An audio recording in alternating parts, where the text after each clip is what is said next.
Hi മക്കളെ, നമ്മുടെ class 10 CBSE ഏറ്റവും ബുദ്ധിമുട്ടുള്ള സബ്ജക്ട് ഏതാണെന്ന് ചോദിച്ചു കഴിഞ്ഞാൽ നിങ്ങൾ എന്ത് പറയും? അല്ലെ, പലർക്കും പല അഭിപ്രായങ്ങളായിരിക്കും. പക്ഷെ എന്നാലും ഒരു മെജോറിറ്റി കുട്ടികളും പറയുന്ന പേരെന്തായിരിക്കും? മാത്സ് ആണെന്നായിരിക്കും അല്ലെ.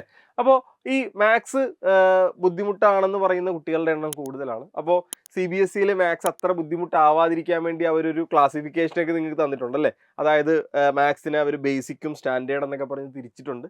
എന്നിട്ട് കുറച്ച് എളുപ്പം, അതായത് കുറച്ച് ലൈറ്റർ വേഷനായിട്ട് നിങ്ങൾക്ക് ബേസിക് പഠിക്കാം, വലിയ കുഴപ്പമില്ലാത്തവർക്ക് സ്റ്റാൻഡേർഡ് പഠിക്കാം എന്നൊരു ഡിവിഷനൊക്കെ നിങ്ങൾക്ക് തന്നിട്ടുണ്ട്. പക്ഷേ അതിൻ്റെ പ്രധാന പ്രശ്നം എന്താണെന്ന് വെച്ച് കഴിഞ്ഞാൽ, നമ്മൾ കഴിഞ്ഞ വർഷത്തെ എക്സാം നോക്കിക്കഴിഞ്ഞാൽ കഴിഞ്ഞ വർഷത്തെ എക്സാമിൽ ബേസിക് ക്വസ്റ്റ്യൻ പേപ്പർ കുറച്ച് ടഫായിരുന്നു.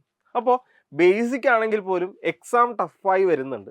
അപ്പോൾ നമ്മളുടെ ഒരു പ്രത്യേകത എന്താണെന്ന് വെച്ച് കഴിഞ്ഞാൽ, എക്സാം എളുപ്പത്തിൽ ചോദിക്കുക അല്ലെങ്കിൽ എക്സാം കുറച്ച് സിമ്പിൾ ആക്കുക എന്നുള്ളതിനേക്കാളൊക്കെ ഉപരി നമ്മൾ കുറച്ചുകൂടി നമ്മളുടെ ലെവൽ ഉയർത്തുക എന്നുള്ളതാണ് ഇതിന് നമുക്ക് ചെയ്യാൻ പറ്റുന്ന ഒരു കാര്യം. എന്താണ്? നമ്മളുടെ ലെവൽ കുറച്ചുകൂടി ഉയർത്തുക. ഇവിടുത്തെ നമ്മൾ മാത്സിൻ്റെ ടെക്സ്റ്റ് ബുക്ക് പരിശോധിക്കുകയാണെങ്കിൽ നിങ്ങൾക്ക് കിട്ടാവുന്നതിൽ ഏറ്റവും ഹയസ്റ്റ് ഗ്രേഡ് കിട്ടാൻ നിങ്ങൾ ചെയ്യേണ്ട ഏറ്റവും ഇമ്പോർട്ടൻ്റ് ആയിട്ടുള്ള കാര്യം എന്താണെന്ന് വെച്ച് കഴിഞ്ഞാൽ, നിങ്ങൾ ടെക്സ്റ്റ് ബുക്ക് ഫോളോ ചെയ്ത് പഠിക്കുക എന്നുള്ളതാണ് ഏറ്റവും പ്രധാനം. ഈ ടെക്സ്റ്റ് ബുക്ക് ഫോളോ ചെയ്ത് പഠിക്കുക എന്ന് പറഞ്ഞാൽ, ടെക്സ്റ്റ് ബുക്കിൽ മാത്സ് എങ്ങനെയാണ് നിങ്ങൾ പഠിക്കുന്നത്? നമുക്ക് വായിച്ച് പഠിച്ചാൽ എല്ലാ സാധനങ്ങളും കിട്ടുന്ന ഒരു സാധനമല്ല മാത്സ്. പകരം എന്ത് ചെയ്യണം? മാത്സിൻ്റെ എന്ത് ചെയ്യണം? ക്വസ്റ്റ്യൻസ് ചെയ്ത് തന്നെ പഠിക്കുക. നമ്മൾ ടെക്സ്റ്റ് ബുക്കിലേക്ക് നോക്കിക്കഴിഞ്ഞാൽ ടെക്സ്റ്റ് ബുക്കിൽ ഏതൊക്കെ ടൈപ്പ് ക്വസ്റ്റ്യൻസ് ഉണ്ട്? ടെക്സ്റ്റ് ബുക്കിൽ നമ്മൾ എക്സാമ്പിൾസ് എന്ന് പറഞ്ഞ ക്വസ്റ്റ്യൻസ് ഉണ്ട് അല്ലേ. എക്സാമ്പിൾസ് എന്ന് പറഞ്ഞാൽ എന്താ? എക്സാമ്പിൾസ് എന്ന് പറഞ്ഞാൽ ടെക്സ്റ്റ് ബുക്കിൽ അവർ സോൾവ് ചെയ്തിരിക്കുന്ന ക്വസ്റ്റ്യനുകളുണ്ട്. പിന്നെ ഏതുണ്ട്? പിന്നെ ഈ എക്സർസൈസ് എന്ന് പറയുന്ന ക്വസ്റ്റ്യൻ ഉണ്ട്. എക്സസൈസ് എന്ന് പറയുന്ന ക്വസ്റ്റ്യൻ എന്താ?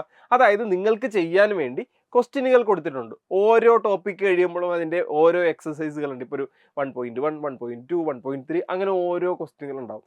ഈ രണ്ട് ക്വസ്റ്റ്യനുകളും ഏറ്റവും ഇമ്പോർട്ടൻ്റ് തന്നെയാണ്. ഈ രണ്ട് ടൈപ്പ് ക്വസ്റ്റ്യനുകളും ഏറ്റവും ഇമ്പോർട്ടൻ്റ് തന്നെയാണ്.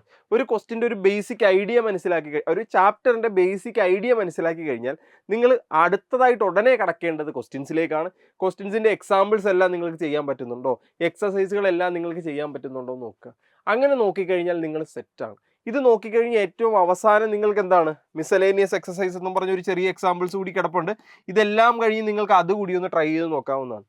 ഇങ്ങനെ നിങ്ങൾ ടെക്സ്റ്റ് ബുക്ക് ഫോളോ ചെയ്ത് ക്വസ്റ്റ്യൻ പഠിച്ചാണ്, അല്ലെങ്കിൽ ക്വസ്റ്റ്യനുകൾ ചെയ്താണ് നിങ്ങൾ നമ്മുടെ ക്ലാസ് 10 CBSE പഠിക്കാൻ പോകുന്നതെങ്കിൽ നിങ്ങൾക്ക് നല്ല മാർക്ക് എന്നല്ല, നിങ്ങൾക്ക് ഫുൾ മാർക്ക് സ്കോർ ചെയ്യാൻ പറ്റും. നമ്മുടെ ക്ലാസ് 10 CBSE ഏറ്റവും പ്രധാനപ്പെട്ട കാര്യം, അല്ലെങ്കിൽ ഏറ്റവും ഇമ്പോർട്ടൻ്റ് കാര്യം എന്താണെന്ന് വെച്ച് കഴിഞ്ഞാൽ, മാത്സിൽ നമുക്ക് ഔട്ട് ഓഫ് സിലബസ് ക്വസ്റ്റ്യൻ എന്ന് പറയുന്ന ഒരു സാധനം അങ്ങനെ ഉണ്ടാവാറില്ല. പിന്നെ എന്താണ് ഉണ്ടാകുന്നത്? നമുക്ക് ഉണ്ടാകുന്നത് നമ്മളുടെ കേസ് സ്റ്റഡി പ്രോബ്ലംസ് ആണ്. കേസ് സ്റ്റഡി പ്രോബ്ലംസ് എന്ന് പറഞ്ഞു കഴിഞ്ഞാൽ, നമ്മൾ പഠിച്ചിട്ടുള്ള ചാപ്റ്റർ തന്നെ ഒരു പ്രാക്ടിക്കൽ ലെവലിൽ അപ്ലൈ ചെയ്യും. അതാണ് നമ്മൾ പുറത്തുനിന്ന് വരുന്ന ഒരു ചോദ്യമായിട്ട് കാണുന്നത്. ബാക്കി ഏത് ചോദ്യങ്ങൾ എടുത്താലും അത് ടെക്സ്റ്റ് ബുക്കിലുള്ളതായിരിക്കും, അത് നിങ്ങൾ പഠിച്ചിട്ടുള്ളത് തന്നെയായിരിക്കും. അപ്പോൾ നിങ്ങൾ ടെക്സ്റ്റ് ബുക്ക് ഫോളോ ചെയ്ത് പഠിക്കുക, ക്വസ്റ്റ്യൻസ് ചെയ്ത് തന്നെ പഠിക്കുക. ഇങ്ങനെ ചെയ്ത് പഠിച്ചാൽ നിങ്ങൾക്ക് നല്ല മാർക്ക് ഉണ്ടാവും.